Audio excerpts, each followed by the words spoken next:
I see this کہ جتنا خیال کر رہے ہوتے ہیں وہ پھر بھی ہم جیسے لوگ کر رہے ہوتے ہیں کہ پلاسٹک کی تھیلیاں نہیں پھینکنی, کہیں جائیں گے تو گندگی نہیں کریں گے, اور جتنا افیکٹ اس سے جو فلڈ وکٹمز ہیں یا وہ لوگ, آپ کو لگتا ہے کہ وہ لوگ یہ چیزیں کنٹرول کر رہے ہوتے ہیں؟ اب ہمارے جو لمیٹڈ کنٹرول میں چیزیں ہیں وہ یہ ہے کہ ادھر بھی دو ایسپیکٹس آتے ہیں. One is like me as a traveler and one is the official government bodies, what they can do. Government bodies should have a very strict stance on deforestation, جو کہ ابھی نہیں ہے ان کا. اگر آپ پاکستان اور انڈیا کے کشمیر کو کمپیئر کریں تو they have a lot of forestation.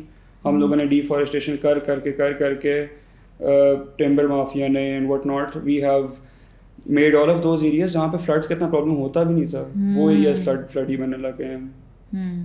یہاں پہ بھی کیا ہوتا ہے کہ ایون دو مطلب آئی پازیٹیولی تھنک کہ یار میں نے ایک چیز ٹریش کین میں پھینکی ہے, میں وہ تھوڑی دیر بعد جا کے دیکھوں گا وہی ٹریش کین دریا میں پھینکا جا رہا ہے. Both of the things are you know kind of blamable over here, the government bodies and people who actually do not actually speak against it.